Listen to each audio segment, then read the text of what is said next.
São 10h25, toda terça-feira temos esse encontro marcado com o doutor Mauro Moreira, vereador da Câmara Municipal do Rede, que vem aqui com a gente para a gente falar sobre educação, que é realmente uma preocupação, eu digo, do país inteiro. Nesse momento nós estamos vivendo essa transformação que houve em tudo.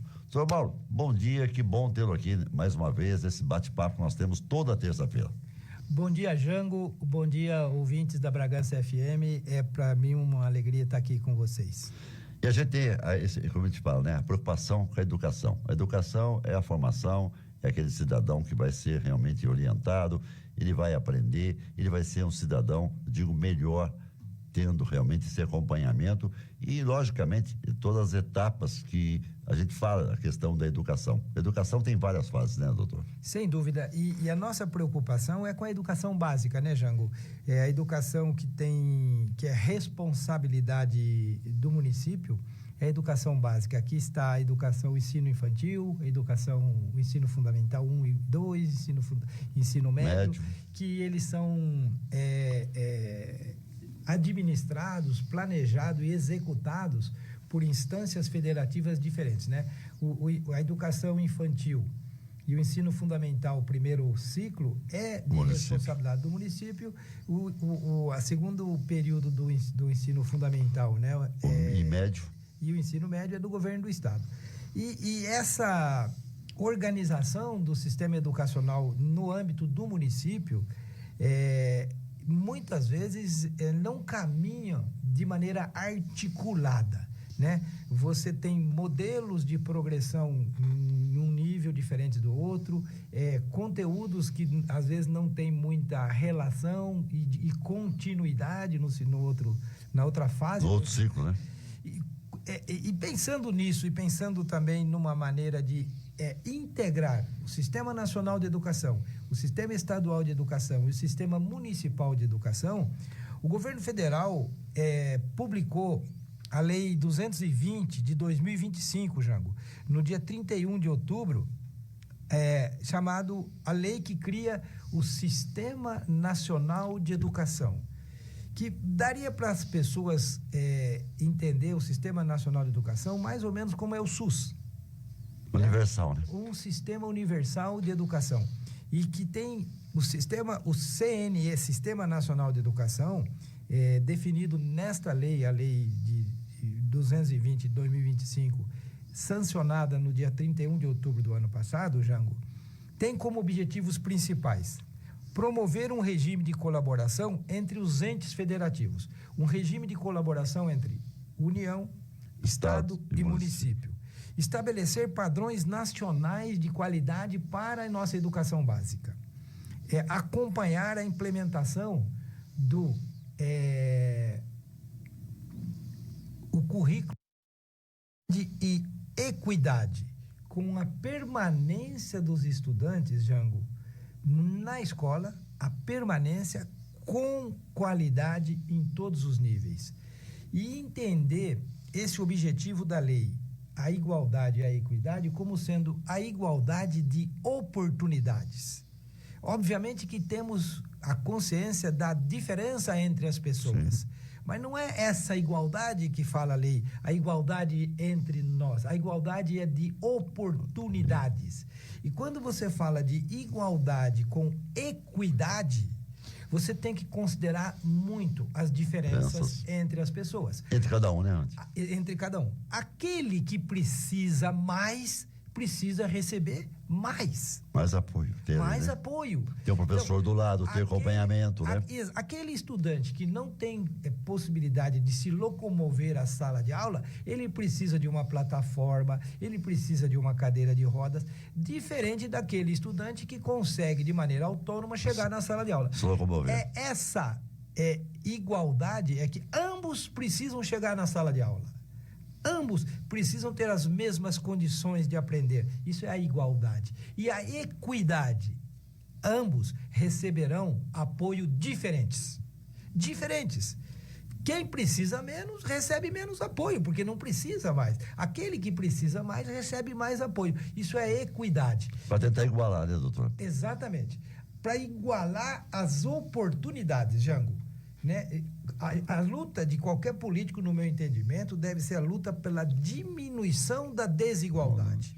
Para a gente ter uma sociedade mais evoluída, uma sociedade mais empática, uma sociedade mais resiliente, uma sociedade onde as pessoas se preocupem com o outro, além de se preocupar consigo próprio, mas também com o outro. Então, essa sociedade se cria, se transforma através da educação. Não tem outro meio. Através da gente aprender coisas, já. Nós precisamos aprender coisas. E o espaço privilegiado para aprender é na escola. Na escola. Mas a escola, com permanência, com acesso, que nós avançamos muito já, né? Em relação ao acesso às escolas, em relação à permanência às escolas, nós temos avançado. Mas ainda precisamos avançar em relação à qualidade da educação, né? A que realmente as nossas crianças consigam estar alfabetizadas no tempo certo. Que a gente consiga que a boa parte desses que querem ir para a universidade consigam acessar Porque existem caminhos hoje, né, doutor? Existe, e o caminho é através institutos federais, universidades, tem tantas coisas. E uma coisa que é interessante, doutor, não sei, até para a experiência do senhor também, que é da área de ser médico, mas o senhor tem uma paixão e um carinho, um olhar diferenciado pela educação, é essa mudança que a criança tem na escola municipal de um professor. Lá eu conheço o Pro Mauro, o Pro Jango, a Pro Maria. Aí quando ele vai para o estado, né, que é o segundo ciclo que a gente fala, ele vai lá, aí começa. Entra lá o Pro Mauro um dia para dar aula de inglês, o Pro Jango, aula de matemática, o Pro Marcinho para aula de geografia, a Pro Cecília para aula de história. Quer dizer, acaba bagunçando a cabeça do aluno nas primeiras semanas de aula. Você sabia disso? Que interessa. Essa transição que eu disse isso, e na época o Salim, que era o nosso dirigente de ensino, foi um trabalho que o município tentou fazer para conseguir, sabe, adequar, levar essas crianças para as escolas estaduais para conhecer como é que é o ambiente.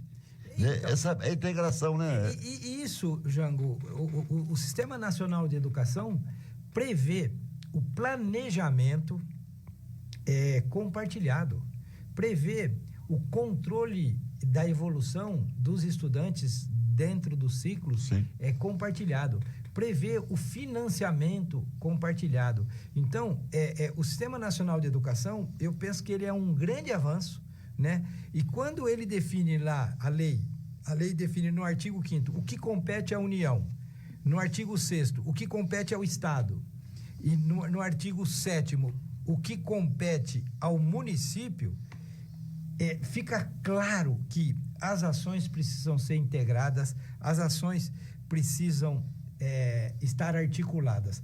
Você não pode ter um sistema de avaliação no nível, no ensino fundamental 1, diferente do ensino fundamental 2. Você tem que ter programas de avaliação, quer sejam avaliações internas ou quer sejam avaliações externas, articulados, bem elaborados, que possam expressar de maneira fiel a realidade da evolução de cada estudante, né? Então, a lei cria isso. E também o artigo 10 do Sistema Nacional de Educação, Jango, prevê o que são funções integradoras. Funções integradoras. Número 1, governança democrática para a educação nacional. Número 2, planejamento da educação nacional. Então, planejar a educação nacional. Porque quando a gente fala em educação nacional, não vamos entender que a educação nacional é de responsabilidade do governo federal. A educação nacional, ela acontece onde? No município. Na cidade que você mora, né? Na cidade que você mora. Então, a responsabilidade pela educação nacional... Começa aqui, né? Começa aqui. Né? A gestão começa aqui, o planejamento começa aqui, mas precisa se estender para o governo estadual e para o governo federal. Então, o artigo 10 do Sistema Nacional de Educação prevê as funções integradoras. Então, padrões nacionais de qualidade, financiamento da educação nacional, avaliação da educação nacional. E depois previne também, Jango, no artigo 12, instâncias permanentes de participação no Sistema Nacional de Educação. A semelhança do nosso SUS, se cria a comissão intersetorial tripartite da educação, formada pelo governo federal, pelo governo estadual, pelo governo municipal. E essa é a CIT. E cria também a CIB, Comissão Intersetorial Bipartite da Educação, criadas pelo Executivo Estadual, que tem 90 dias para criar a partir do dia 31 de outubro, que eu não sei se está criada no estado de São Paulo. Perguntar. Eu não tenho essa informação. Então, eu vou buscar essa informação e na próxima semana eu gostaria de que a gente pudesse conversar sobre a comissão se foi instituída, se o município tem se preparado, eu trago essas informações, se o município tem se preparado, porque o item 5º do artigo 12 diz o seguinte: podem os municípios, o estado ou a federação podem organizar grupos de trabalho, Jango, segundo temas específicos, com a participação de especialistas e da sociedade civil organizada. No tema da educação, existe no Brasil muitas entidades organizadas, muitos institutos, muitas fundações, a Fundação Maria Cecília Soto Vidigal, a ONG Todos pela Educação. Aqui em Bragança, nós temos o Instituto Viva Democracia, que tem um grupo de trabalho da educação. Então, são entidades... vários segmentos, né? Da sociedade civil, com especialistas em educação, que terão a oportunidade, dentro do Sistema Nacional de Educação, participar de grupos de trabalho nos municípios, contribuindo para articular todo o planejamento, todas as ações de educação, com os 3 níveis dos entes federativos, o governo federal... Mas com o mesmo pensamento e com o mesmo objetivo, né? Exatamente, com os mesmos objetivos, que está definido no artigo 1º desta lei. E ainda, Jango, na subseção 3 está das instâncias normativas para o Sistema Nacional de Educação, no seu artigo 15. E no artigo 16, as instâncias de participação e acompanhamento e controle social, a CIB, Comissão Intersetorial Bipartite Estadual. Então, são essas instâncias normativas que vão regular o funcionamento do Sistema Nacional de Educação. E o acompanhamento que é feito também, doutor, das etapas, né? Exatamente. E a participação desse sistema vai criar oportunidade de mais financiamento, oportunidade de planejamento articulado, município, estado e União, oportunidade de avaliações externas, que tenha critérios definidos segundo a característica de cada região e de cada fase da educação. São vários Brasis num Brasil só, né, doutor? Exatamente. Então, eu entendo que o Sistema Nacional de Educação precisa ser divulgado. Parece que ele ainda está adormecido e eu acho que é uma grande oportunidade, o Executivo precisa olhar para isso. Tem um olhar diferenciado, né? E tem um dado interessante, né, doutor? O Ceará, que é um dos modelos da educação do Brasil, e Curitiba, são os 2 estados do Brasil que tem. E a gente, né, que passou, a gente foi até na época a equipe de educação em Curitiba, para ver como é que era esse acompanhamento, né? E a gente viu que é totalmente diferente do que nós praticamos aqui. Que cada estado tem a sua realidade e tem o seu investimento. Vamos falar português, claro. Sim. O que o estado de São Paulo investe em educação, o Maranhão é o estado mais pobre do Brasil, não tem como investir. E esse padrão agora que o governo criou através dessa lei vai ser igual para todo mundo. É o Brasil inteiro, de ponta a ponta, né? A igualdade e a equidade. A igualdade para as oportunidades, a equidade no cuidado, a equidade na atenção especializada para aqueles que necessitam. Então, esses 2 princípios que estão nos objetivos iniciais da lei são fundamentais para a gente criar um modelo de educação articulado município, estado e União, financiado município, estado, União, fiscalizado, monitorado município, estado e União, em benefício de uma educação nacional de qualidade, uma educação nacional para todos, em todos os níveis, que possam permitir o desenvolvimento da sociedade da maneira que todos desejamos. Uma sociedade mais igualitária, uma sociedade mais diversa, uma sociedade com mais oportunidades, uma sociedade acessível, uma sociedade inclusiva, uma sociedade diversa, né? Uma sociedade sustentável. E respeitando, né? Respeitando cada um, né, doutor? É como a gente fala, sempre cada um de nós somos um ser. Cada um tem, como a gente disse a semana passada, que nós conversamos aqui, daqueles alunos que já chegam na escola escrevendo e lendo. Não é? Esse tem que ter um diferencial para ele, não é verdade? Um diferencial, eu digo, não é privilégio, mas tem que ter um outro padrão para ele. Então, acho que tenho certeza que se houver a união dos 3 entes federativos, a gente vai ter um diferencial na educação ao longo do tempo, não vai ser agora. Os frutos ainda serão colhidos. Já estão plantando a sementinha, né, doutor? Sem dúvida, Jango. Então, hoje ou ontem, esses dias saiu publicado, Jango, no Jornal da USP, né, um artigo da professora Rita de Cássia Galego, ela preocupada o seguinte, né? Se mostra dados da última avaliação do INEP, né? Que é um órgão do Ministério da Educação que faz as avaliações nacionais, dados que mostram que há um progresso, nós temos avançado, a educação tem melhorado, mas que esses dados, eles precisam ser interpretados, e a professora Rita de Cássia Galego, ela faz algumas considerações. Faz um debate, Jango, entre estatística e aprendizagem. Efetivamente, os dados estatísticos mostram uma evolução no IDEB, sim, mostram uma evolução na distorção entre o ano e o período que essa criança está, essa distorção ano-idade. Então, crianças com idade mais avançada em relação ao ano que está cursando. Isso diminuiu, segundo dados estatísticos. Mas diminuir essa relação significa que melhorou a aprendizagem? Essa é a questão, né? E é isso que ela interroga. Então, a professora Rita, da Faculdade de Educação da USP, faz essa consideração em relação, Jango, que a gente não tem que se preocupar exclusivamente com dados estatísticos. Nós temos que nos preocupar com a aprendizagem, né? E quando você faz um mecanismo de progressão continuada, então todos os estudantes, os 100% dos estudantes são aprovados do primeiro para o segundo ano, por exemplo.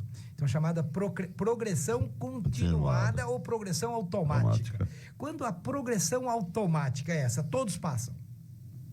É uma progressão automática. Isso melhora de maneira artificial a aprendizagem. Você mascara, né? Mascara. Então, isso que a professora Rita faz a consideração. A progressão automática da progressão continuada.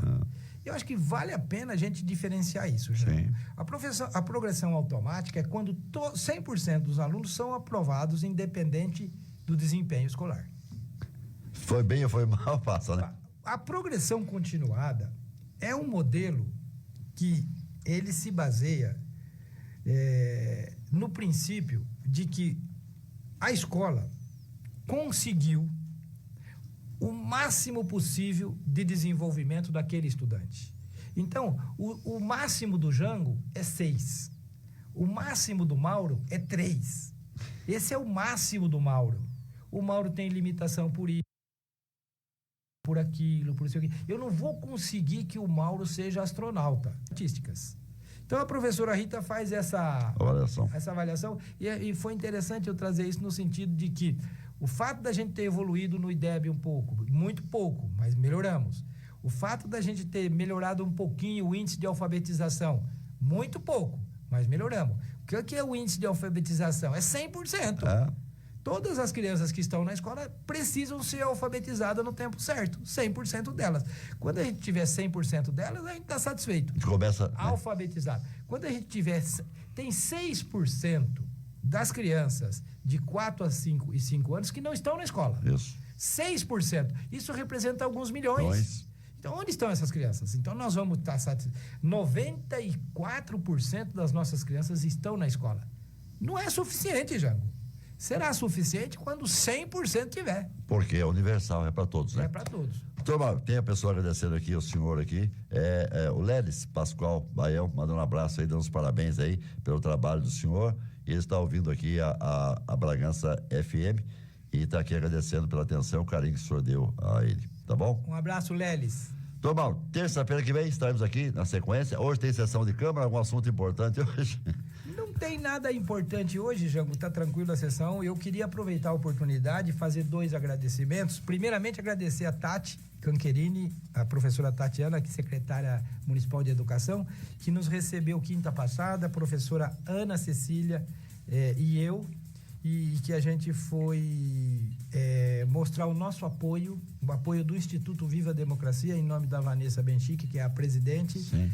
O apoio para a confecção do Plano Municipal para a Primeira Infância. Nós levamos um apoio no sentido de oferecer palestrantes, e palestrantes que são vinculados ao Instituto Viva a Democracia, que são convidados pelo Instituto para mostrar experiências exitosas do Plano Municipal para a Primeira Infância, que já acontece em Campinas, em outras cidades da nossa região, para vir palestrar com o grupo responsável. Contribui, né, com a cidade, né, com a educação. Com o grupo que está organizado pela Secretaria de Educação, com o compromisso de fazer um bom plano municipal para a primeira infância. Então, agradecer à secretária por ter nos recebido de maneira cordial, cortês, propositiva, mostrando que estar na oposição não significa exclusivamente ficar criticando, mas estar na oposição também é ser propositivo.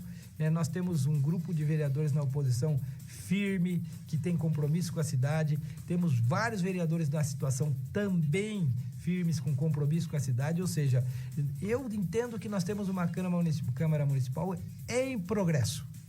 De pessoas amadurecendo, né? Amadurecendo, de pessoas olhando que é possível apoiar o executivo naquilo que dá para apoiar, é possível criticar naquilo que precisa ser criticado, é necessário. Faz parte da democracia, doutor. É necessário fiscalizar, porque para isso nós somos eleitos, e a sociedade quer isso do vereador, né? Que o vereador seja fiscal, que o vereador seja propositivo, que o vereador seja crítico e em benefício da cidade. Então, agradecer a Tatiana. Quero agradecer também, Jango, o Frei, na figura do Frei Bartolomeu, o Hospital Universitário. O Hospital Universitário São Francisco recebeu um grupo de vereadores. Na sexta-feira, né? Na sexta-feira. Foi sexta-feira de manhã. Que foi aqui, mas foi na sexta. E agradecer o café, né? A oportunidade deles apresentarem os números do hospital. Um hospital que presta um enorme serviço para a nossa cidade, que presta um enorme serviço para a nossa região. Um hospital que tem uma imagem muito positiva junto à sociedade, um hospital que tem alta tecnologia, um hospital humanizado, um hospital administrado por uma referências em algumas áreas, né? Franciscana. E a minha gratidão por ter nos recebido. Amanhã tem um café com ele amanhã, né? 19 horas. 19 horas um café lá novamente, e sempre é um prazer apoiar instituições como o Hospital Universitário. Doutor Mauro, um abraço, boa sessão. A gente volta a conversar terça-feira que vem, se Deus quiser, ou qualquer novidade tiver, a gente bate o papo, tá bom? Eu que agradeço, Jango, Marcinho, obrigado por me receber, sempre são gentis comigo, e até terça que vem, falando sobre educação.